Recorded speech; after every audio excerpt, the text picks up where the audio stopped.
the Conservatives' Stephen Kerr, the SNP's Stephen Gethins and Labour's Paul Sweeney. Stephen Kerr, what did you make of Ruth Davidson's declaration?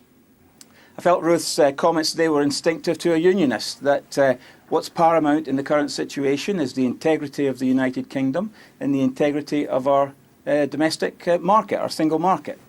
Didn't she put further pressure on the Prime Minister, though? No, I don't believe she did. I think her comments were entirely supportive. She was giving a vote of confidence to the Prime Minister as our lead negotiator, our chief negotiator, and David Davis and the team.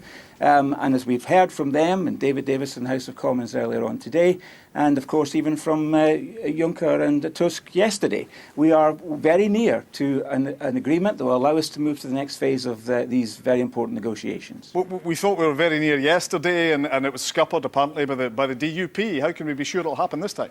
Well, anyone that's even a casual observer of events involving the European Union and negotiations knows that as you get nearer to the crucial moment, there will be a few melodramas along the way, and that's what we saw yesterday. But ultimately, both sides, full of goodwill, believe that there's going to be an agreement this week that will allow us to move to the next phase of these negotiations to talk about the future relationship of the UK and the European Union. And that's what's really important.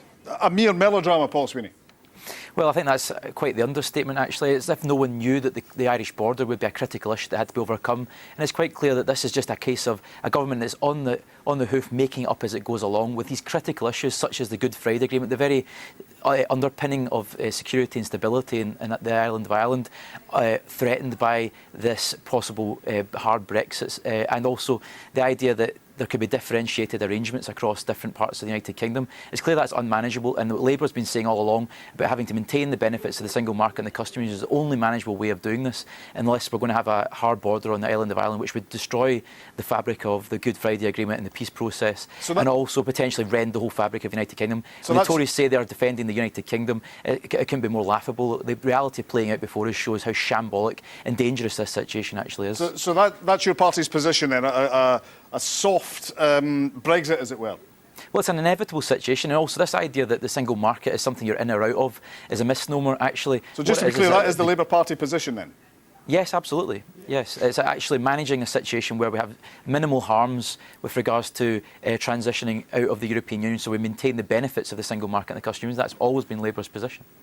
Stephen Gethins, the Ruth Davidson's call for a soft Brexit perhaps maybe undermined Nicola Sturgeon's call for special status if Northern Ireland were getting that. But will the SNP join that push for a soft Brexit?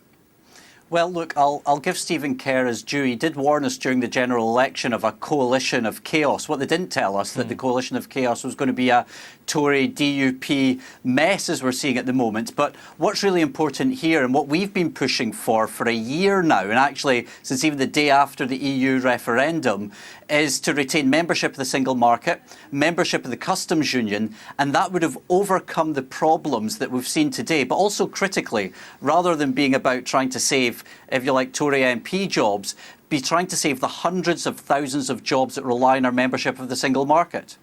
So, Stephen Kerr, should the UK stay in the customs union? Well, we've voted as a United Kingdom, and we voted to leave the European Union. And what that actually means is that we're leaving the single market and the customs union. That's what leaving the European Union is all about. But what we want is a deepened special relationship between the UK and the European Union, which I think everyone would agree is in the interests of both the European Union and the UK. That's what we are negotiating to achieve. And in fact, and what about the Good Friday Agreement? I think what we all want.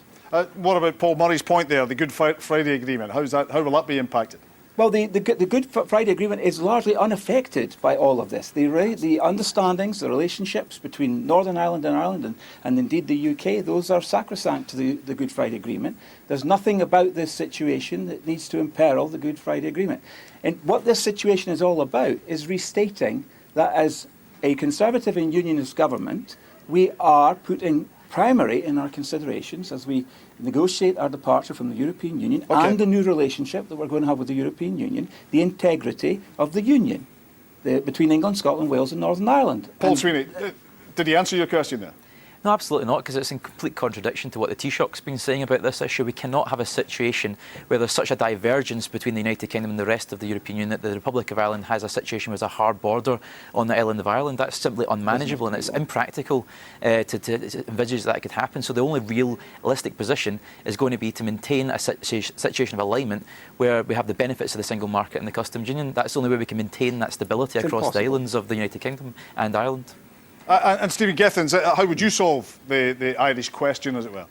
Well, actually, there's a big opportunity tomorrow. I mean, we'll be debating Sylvia Herman's amendment that she's put down about maintaining the integrity of the Good Friday Agreement. That's something that was overlooked by the Tories, who are only speaking to one party in Northern Ireland, the DUP. And one thing that strikes me and I find disappointing, it's 500 days, more than 500 days since the referendum. We've had months of putting together amendments, and I've been working with Labour colleagues, Liberal Democrat colleagues, Greens, even a couple of Tories about trying to get some kind of consensus. And what's been striking is that the Scottish Tories haven't put down any amendments to make this better.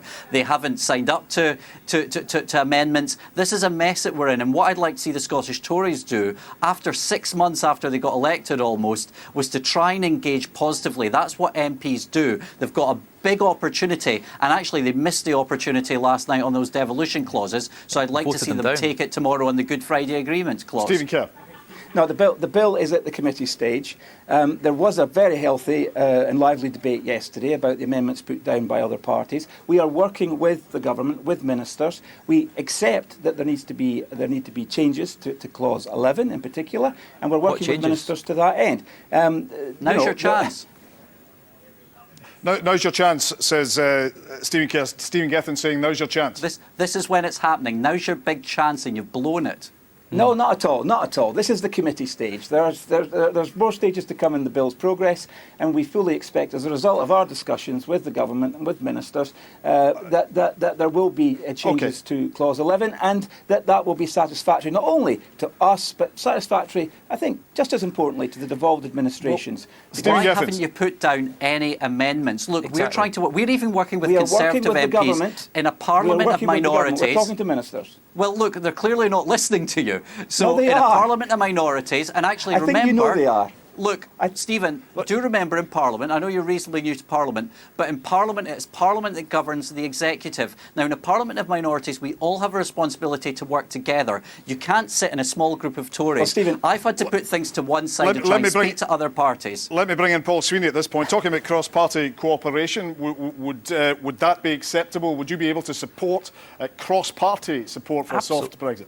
Absolutely. Well, the whole agenda that Labour put forward yesterday in its amendments was to ensure that we had these cross-functional arrangements between the devolved administrations and the central UK government in managing the Brexit process, and also putting the Joint Ministerial Committee on a statutory footing, because it had been meeting on an ad hoc basis up until now, so there's no clear grounding in the role and the responsibilities of all the different players in negotiating the Brexit process. Yet the Tories voted that down. The Scottish Tories walked through the lobbies and trampled all over the devolution settlements and imperilled the United Kingdom last night. Why can't they tell us now what they're going to do to improve the Clause 11 and improve the Brexit process? They have not said why they imposed the amendments last night. Perfectly reasonable amendments that Labour put forward. No one explained that in the Chamber last night, and they're not prepared to tell us what they want to do to change it. Let's do Yes. Let's do a final round here then, with time running from us. So, Stephen Kerr, how is this going to be resolved?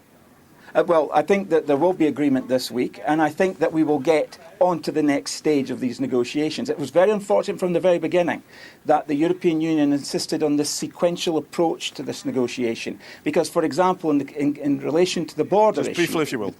In relation to the border issue, the important thing, that's going to be resolved as we just talk about the future relationship of the UK in the European Union. And we're putting the cart before the horse sometimes, but nothing's agreed until everything's agreed, and we need to get on to this next stage. Stephen Gethins, how will it be solved?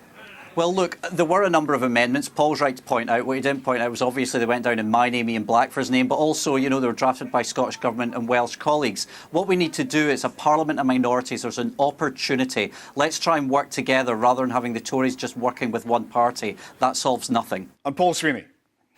Yeah, well, I mean, it's clear that what the end game has to be. It has to be a situation where we maintain the benefits of the single market and the customs union. We have to work towards that agenda, because anything else is going to be completely unworkable and will ultimately imperil the future of the UK if we don't get this right. So we have to be clear that we have to work with an open mind across parties to do that. And what we saw last night was the Tories betraying that trust and voting down amendments which would have preserved the security and integrity of the United Kingdom, and that's just totally unacceptable.